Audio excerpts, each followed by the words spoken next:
Hi, this is Swati, and in today's video we will see squares and square roots chapter of class 8th. This chapter is quite a lengthy chapter, but it is very easy at the same time. It has so many properties, so many methods to solve. So in addition to that, I'm also going to share some shortcut methods to find squares and square roots which I generally use. So we will discuss that as well. So you can pick whatever feels easy for you. Now let's get started. So before starting, let us see what all concepts we have here. We are going to learn about what are squares, what is a perfect square, the properties, the shortcut methods, and the roots. So let's get started. The first is what is a square? Square of a number is the product of the number with the number itself. So a number you are taking, to find the square, we need to multiply with the same number again. So then the product of two same numbers will give you the square of that number. For example, x, the square of x is x into x. X, and it is again multiplied by the same number, so it is denoted as x to the power 2, or we can just say it as x square. Now for example, I can write 8 square, 12 square, 13 square. All these are squares of a number. So you are multiplying 8 with again the same number itself, which will give you 8 square. This is about the squares. Now what is a perfect square? A natural number is called the perfect square or a square number if it is the square of some natural number. Now, for example, let me take any number. Let's take 25. Okay, let us take 25. Now, 25, how can I write 25? I know 5 into 5 will give me 25. So, again, let me read the statement and explain. It is a perfect square if it is the square of some natural number. Now 5 into 5 is basically 5 square. So 25, I am writing it as the square of some natural number. So 25 can be written as 5 square. Similarly, if I take 36, 36 is 6 into 6, which is 6 square. Again, 36 can be written as the square of some natural numbers. So these are all perfect square. Now let me take 26. Can I write 26 as a square of some natural number? No, 26 can be written as 13 into 2. It is not a square of any natural number. So this is not a perfect square. I hope this is clear. Squares and perfect square. Now next one. A perfect square number is always expressible as the product of pairs of equal factors. Now we just saw that 25 can be written as 5 into 5.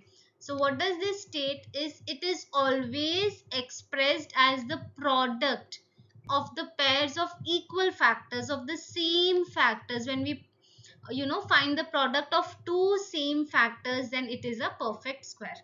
And I must say, you should be knowing 1 to 20 square numbers. It is a must. 1 square 1, 2 square 4, 3 square 9. Like this you should be knowing up to 20 square. Then your calculations will also increase. Now let us see, is 196 a perfect square? Let us see this example. Now how do we find? We will find the prime factors for it. So 196 is 2 9s are 18, 1 carry forward, 2 8s are 16, 2 49s are 7 7s are, and 7 1s are. So 196 can be written as 2 into 2 into 7 into 7. See?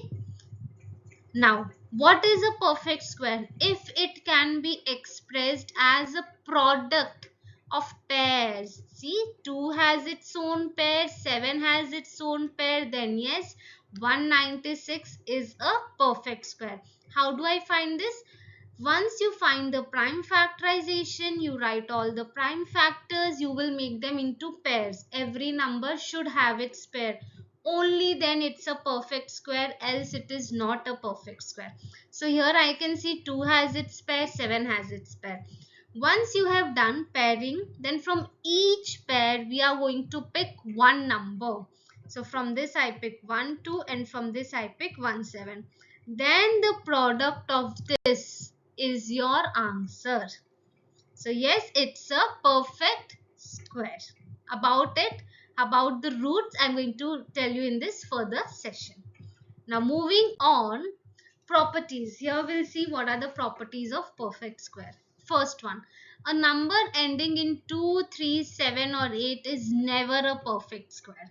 Okay, so it is never a perfect square. Now not necessary if it has 4, 5, 6, 9, it's always a perfect square. No, it is not. But when you have 2, 3, 7 or 8, it is never a perfect square. Now for example, if I take 22, it ends with 2, it is not a perfect square. If I take 48, it ends with 8, not a perfect square. So likewise, when you have 2, 3, 7, 8, it is never a perfect square. Next, a number ending in an odd number of zeros is never a perfect square. Again, not necessary that whenever you have even number of zeros, it's always a perfect square. Not necessary. But if it has odd number of zeros, it is never a perfect square. Now for example, 50, 60, 1000, it has odd number of zeros, right? 3 zeros. So it is not a perfect square. Suppose if I have, you know 1 lakh, again it is not a perfect square because it has 5 zeros, odd number of zeros. So if it has odd number, it's not a perfect square. Third one, if the number when divided by 3 leaves a remainder 2, then it is not a perfect square. Now let us see some example. 170. Now 170, let me divide it by 3. 3 5s are 15. 0 I bought here. 3 6 are 18. See, here the remainder is 2. When the number is divided by 3, if the remainder is 2, it is not a perfect square. So these properties, there are so many properties. I don't want you to remember all of it, but yes, you will definitely get questions from these properties. So you should be knowing. I'll tell you which one is not so important. I'm going to let you know. Next, fourth one. If a number when divided by 4 leaves a remainder 2 or 3, then it is not a perfect square. Now, let us take 578. Let us divide it by 4. So, 4 ones are 4. 7 get here. 4 fours are 16. 1 is the remainder. I'll get 8 over here. Again, 4 fours are 16. 2 is the remainder. So since if you're dividing it by 4 and if you end up having 2 or 3 as the remainder, it is again not a perfect square. Now this property 3 and property 4 are not very much important because you know the tables of 3 and 4, you can always divide it, right? And you can check if it is perfect square or not. If it leaves a remainder, it is never a perfect square. Okay, so this is not so important, these two properties, but yes, if you can remember. Next, moving on. The square of an even number is always even. Very easy. Square of an even number is always even. Now let me take a square of, you know, even number. Let me take 4. So 4 square. The square of even number, you end up always having an even number as the answer. Now let us take 24. 24 square. I get 576. So even number square will end up having an even number, and same odd number will give you always odd number. Let us take 5 square. 5 is odd. The result is also odd. Let us take 9 square. 9 is all odd. The result is also odd. So even number square always gives you even number. The square of an odd number always gives you an odd number. Next, seventh one. The square of a proper fraction is smaller than the fraction. Okay, first let us take a proper fraction 1 by 2. Okay, so 1 by 2 square of this will become 1 by 4. So what is this property? Is the square of a proper fraction, that means 1 by 4, is smaller than the fraction 1 by 2. The square is always smaller than the original fraction. Next, property 8. For every natural number n, we have, see, n plus 1 whole square minus n is equal to n plus 1 plus n. Now this is not a very different thing. It is just that a square minus b square. What is a square minus b square? a plus b into a minus b. The same thing is here. Now n plus 1 whole square. Now let me take 5 square minus n will be 4 square, because n plus 1, it is 4 plus 1.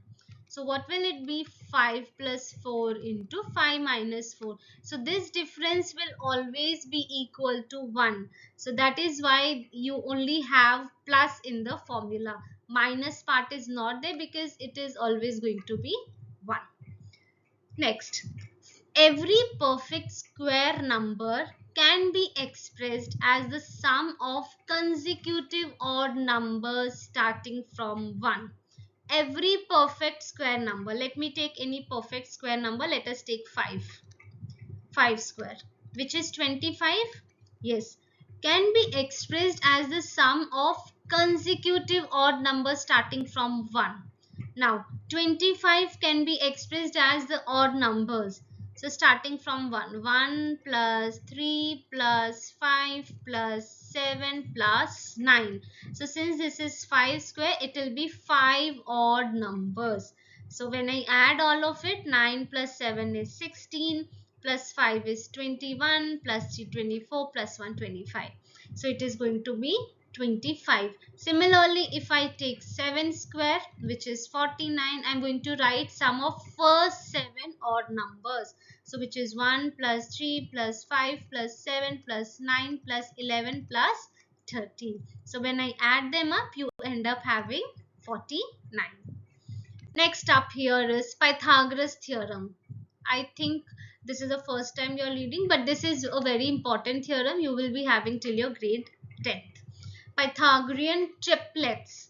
Now, three natural numbers m and p are said to form a Pythagorean triplet if m square plus n square is equal to p square. Now, you need to remember that this is only applicable in a right angle triangle. This is a right angled at B. So the side opposite to the 90 degrees is known as the hypotenuse. So this is, let me take it as P, and the other two sides are M and N. So then M is always greater than 1. So it is P square, hypotenuse square, is equal to sum of the squares of other two sides. Now what is the triplet? 2m, m square minus 1 and m square plus 1. So just in case I have m given, let us take m as 5. So I can find all the three triplets. 2m. So my first number is going to be 2 into 5, 10. Next is going to be 5 square minus 1, 25 minus 1, 24. And next is 5 square plus 1, 25 plus 1, 26. So these are the three Pythagorean triplet. You need to remember this 2m, m square minus 1, m square plus 1. It's not tough to remember. You can remember it. Next is 11th one. Between two consecutive square numbers. Consecutive means one after the other. These are consecutive, n and n plus 1. Their square numbers. Let me take two consecutive numbers, 5 square and 6 square. Their square numbers is 25 and 36. There are 2n non-perfect square numbers. So you know 25 is a perfect square and 36 is a perfect square. So here what is the value of n? N is 5 because this is n and this is n plus 1, 5 plus 1. So there will be 2n non-perfect squares. So 2 into 5, there are 10 non-perfect squares. So if I write this 26, 27, 28, 29, 30, 31, 32, 33, 34, 35. So these are all non-perfect squares. So between any two consecutive numbers, there are 2n non-perfect square numbers. So all these are non-perfect, not perfect squares. I hope these properties are clear. Now let us see some shortcut methods how to find the square number. First is the column method. This is a very easy method, I must say. So 47, let me do the first one. 47, I'm going to take 4 as A, 7 as B. Now we know that we have a formula a square 2ab and b square. So first I'm going to write a square, which is 4 square 16, b square is 7 square 49, and 2ab, 2 into 4 into 7, which will give me 56. Now once I write these, I'm going to write the final answer. How do I write? Starting from back. So first I'm going to write 9. Always remember, when I write my final answer, I will only write my ones place, and the tens place will carry forward to the next step. Similarly, I've written 9. Now 4 will carry forward to the next step. It will add and you get 60, right? Again, here I'm only going to write 0 and 6 will carry forward here and we add them. We get 22. Now there is no other number to carry forward, so that is why we will write completely. So 2209 is your final answer. This is one method, a square 2ab p square. We already know this formula. Similarly, more or less it's the same. I'll just tell you another. More or less it is same, but you can just do it very quickly instead of writing a square 2ab b square. So 8 square is 64, 6 square is 36, right? Once you write both the square numbers, then you will just multiply all these. 8 into 6 into 2. 8 into 6, 48. 48 into 2 is 96. So 96, I'm going to write it here. Whenever you write the next number, you will always leave the ones place and write it. And that is it. You're going to add 6. 6 plus 3, 9. 9 plus 4 is 13. 6 plus 1, 7. So this is it. These are the shortcut methods. You can use a square 2ab b square. The same thing I'm doing here. See, we are doing this into this into this. Nothing is changed. The same thing. But just that writing. When you write the second one, you will just leave the ones place and write it thereafter. And then add the numbers. I hope this is clear. Moving on, this is another shortcut method, the diagonal method, which we generally don't use, but yes, it is there in your syllabus. At times they ask you find the square, using the diagonal method. In that case, you should be knowing this. So let me just draw the square. All right.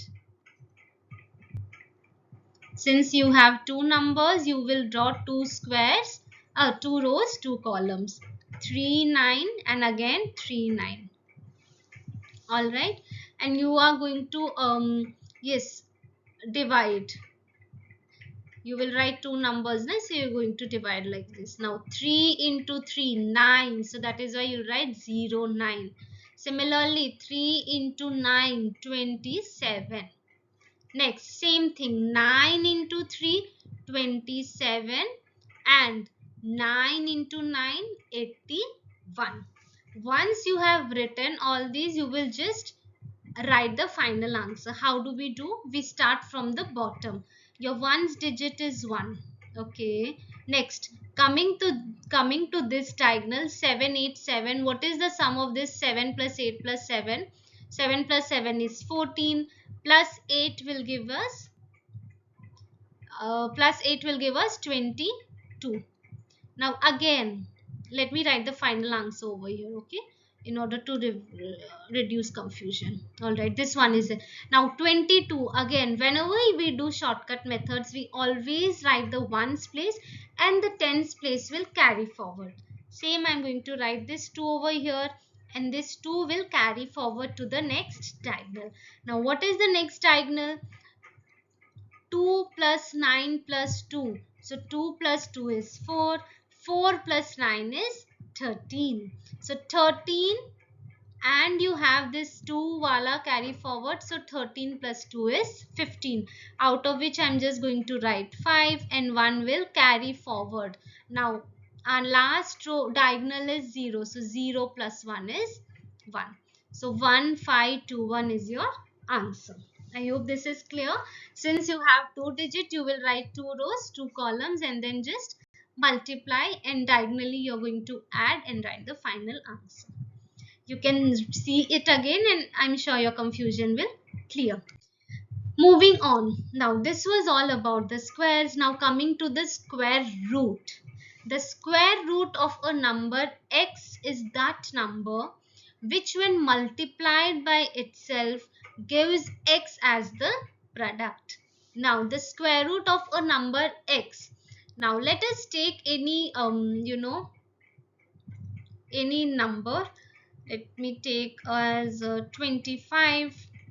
The square root of a number x, the square root of this number is that number which when multiplied by itself, suppose 25 is what, 5 into 5, it is multiplied by itself. I took the number 5, it is again multiplied by 5, gives x as the product. So your final answer will just be 5. You will just pick one number from that pair. So we denote the square root as this root x. So basically square root is nothing but if you are able to write a particular number into the pair forms, into the pair, like a number being multiplied by itself. If you're getting the result, then yes, it is a perfect square. You can find the square root.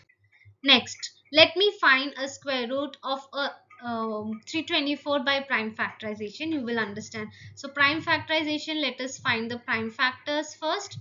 2 ones are, 2 6 are 12, 2 2s are 4, 2 8s are 16, 2 1s are 3, 3 2s are 6, 3 9s are 27, 3 2s are 6, 7 8, 3 7s are 21. Okay, 3 9s are 27, 3 3s are 9, 3 1s are. You will continue till you get 1. So let me just write all the factors. 2 into 2 into 3 into 3 into 3 into 3. So when I multiply all of it, I get 324. Okay. So once you get all the factors, you are going to make them into pairs. So this is one pair, this is one pair, and this is one pair. So basically from each pair I will just pick one number, 2, and from this pair 3, and from this pair 3, and I can write whole square because each number is repeated 2 times. Why? So that I can cancel the square and get rid of my root. So my final answer is 2 into 3 into 3, which is 3 into 3 9 into 2 18. So 18 is the root of 324, which means 18, if I multiply by 18 again by itself, then I'm going to get the answer. This is nothing but square root.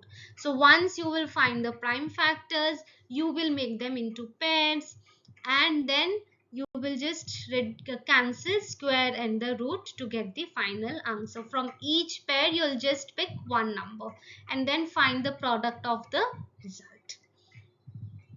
Next, moving on, this is another way, that is a long division method. We generally use this for bigger numbers because prime factorization might take forever when you have very long numbers.